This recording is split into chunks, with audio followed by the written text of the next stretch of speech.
शिवहर शंकर नमामि शंकर, शिवशंकर शंभो, हे गिरिजापती भवानी शंकर, शिवशंकर शंभो. नमस्कार सर्वांना, श्री स्वामी समर्थ. भक्तांनो, बघा उद्या 15 फेब्रुवारी 2026 वार रविवार. आपल्या सगळ्यांनाच माहिती आहे की उद्या महाशिवरात्रीचा महादिवस आहे. बघा, महाशिवरात्री ही महादेवांसाठी समर्पित आहे. महादेवांना समर्पित, महादेवांना प्रसन्न करण्यासाठी, मनात असणाऱ्या कठीण इच्छेची पूर्तता करण्यासाठी, आपल्याला जे काही हवं आहे ते प्राप्त करण्यासाठी महाशिवरात्री व्रत हे अत्यंत महत्त्वाचे मानले जाते. जे लोक एरवी काय करताना तुम्हाला दिसणार नाही, जे लोक एरवी तुम्हाला कधीही उपवास करताना दिसणार नाही, ते लोकसुद्धा महाशिवरात्रीच्या दिवशी उपवास धरतात. ते लोकसुद्धा महाशिवरात्रीच्या दिवशी महादेवांच्या मंदिरात जाऊन महादेवांचे दर्शन घेतात. बघा, वर्षभरातील महादेवांसाठी असणारा हा अत्यंत मोठा दिवस मानला जातो. आज या व्हिडिओमध्ये मी तुम्हाला याच महाशिवरात्रीचे अत्यंत महत्त्वाचे असे काही उपाय सांगणार आहे. तुम्हाला उपवास नाही शक्य, तुम्हाला मंदिरातही जाणं शक्य नाही, तुम्हाला खूप सेवा करणं शक्य नाही, चालेल. फक्त जे काही मी उपाय सांगते हे उपाय उद्या महाशिवरात्रीच्या दिवशी तुम्ही तुमच्या घरीच केले, तुम्हाला सांगते अखंड तुमच्यावरती आणि तुमच्या घरातील प्रत्येक व्यक्तीवरती महादेवांची कृपा राहील. तुमची जी काही मनोकामना असेल ती नक्कीच महादेवांच्या कृपेने पूर्ण होईल. एखादं मोठं संकट येणार असेल, अपघात घडणार असेल तर ते टळेल.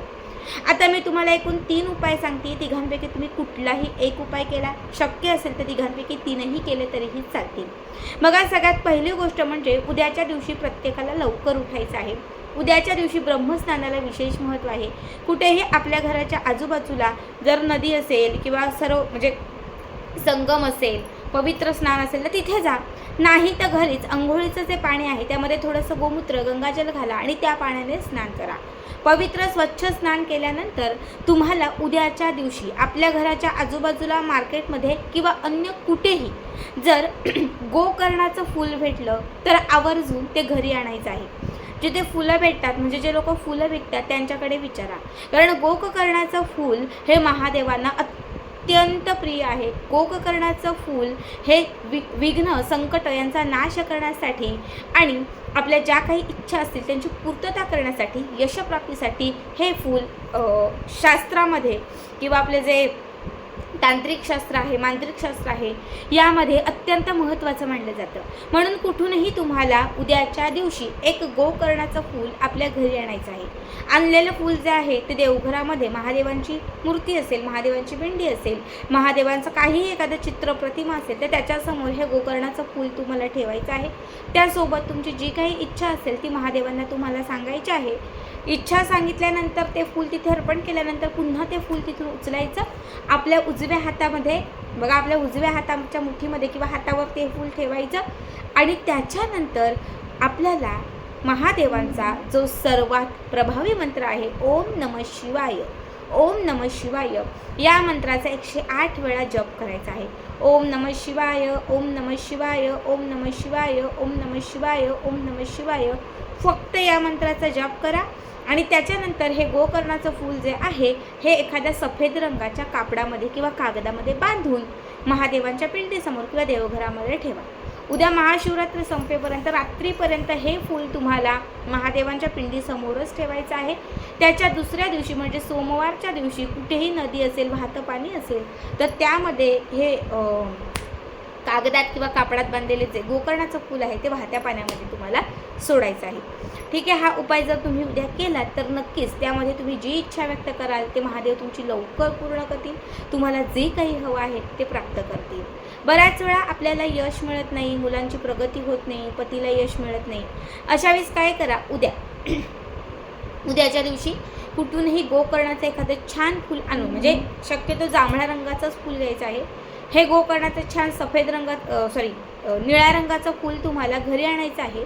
त्यानंतर पुन्हा एकदा तुम्हाला एक सफेद रंगाचं कापड घ्यायचं किंवा कागद घ्यायचा आहे. त्यामध्ये गोकर्णाचं फूल ठेवायचं आहे.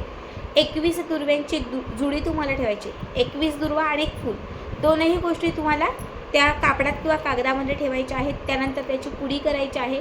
तयार केलेली जी पुडी आहे ही तुम्हाला तुमच्या हातामध्ये घेऊन शिवनामावली बघा, नित्यसेवेचं जे पुस्तक आहे त्यामध्ये किंवा यूट्यूबलाही मिळेल.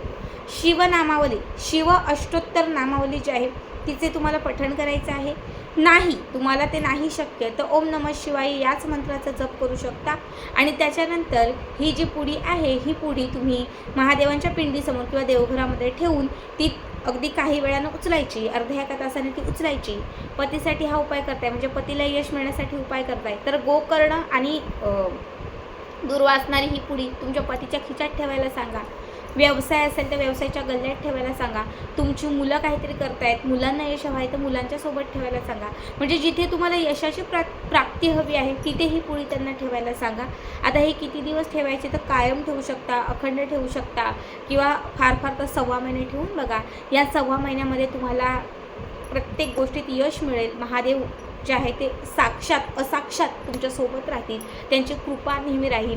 प्रत्येक गोष्टीमध्ये यशाची प्राप्ती होईल, प्रगती होईल. तुम्ही जे काही त्या दिवशी त्यांच्याकडे मागाल तर कायम ते तुमच्यापर्यंत पोहोचत राहील. आता मी तुम्हाला तिसरा उपाय सांगते. प्रत्येकाला हवा असतो पैसा, असं कोणीच नाही की मला पैसा नको. प्रत्येकाला पैसा हवा आहे, पण बऱ्याच वेळा पैसे येत नाही, पैसा आपल्यापर्यंत पोहोचत नाही, आलेला पैसा टिकत नाही, पैसा सतत अडकतो, कुणीतरी पैसा घेतो पण तो देत नाही. अशा वेळी तुम्हाला काय करायचं आहे तर उद्या महाशिवरात्रीच्या दिवशी महादेवांच्या पिंडीसमोर, जिथे महादेवांची पिंडी असेल तर त्या महादेवांच्या पिंडीसमोर तुम्हाला गोकर्णाची 7 फुलं ठेवायची आहेत. मोजून 7 फुलं, 1 2 3 असे एक एक करून महादेवांच्या पिंडीसमोर 7 फुलं ठेवायची आहेत. समजा तुमच्या घरामध्ये अजूनही महादेवांची पिंडी नसेल, कुठे आजूबाजूला मंदिर असेल, तुम्ही तिथे गेलात तरीही चालेल. एक एक करून 7 फुलं ठेवायची. 7ही फुलं ठेवल्यानंतर तुम्हाला ते प्रत्येक फुलाच्या वरती एक एक सिक्का ठेवायचा आहे. 1 रुपयांचा असेल किंवा 10 रुपयांचा असेल, कुठलाही चालेल. त्या फुलांच्या बाजूला किंवा त्या फुलांच्या अवतीभोवती तुम्हाला 7 सिक्के ठेवायचे आहेत. 7ही सिक्क्यांच्या वरती तुम्हाला थोडे थोडे तांदूळ, पांढरे तांदूळ थोडे थोडे अर्पण करायचे आहेत. आणि 7ही तांदळांच्या वरती तुम्हाला थोडंसं पिवळं चंदन घालायचं आहे, पिवळं चंदन. ठीक आहे. एवढं करून झाल्यानंतर तुम्हाला महादेवांना आपली जी इच्छा असेल ती इच्छा सांगायची आहे. महादेवांना धनप्राप्तीसाठी आराधना करायची आहे. त्यानंतर 7 तुम्हाला छोटे छोटे सफेद कापड किंवा कागद घ्यायचे आहेत. एक सिक्का उचलायचा, तांदळात सगट ते फूल उचलायचं, कागदात बांधायचं. पुन्हा दुसरा सिक्का, पुन्हा दुसरं फूल, पुन्हा दुसऱ्या कागदामध्ये. असे 7ही सिक्के जे आहेत हे 7ही सिक्के तुम्हाला 7 कापडात किंवा 7 कागदात फुलांसकट तुम्हाला ठेवायचे आहेत.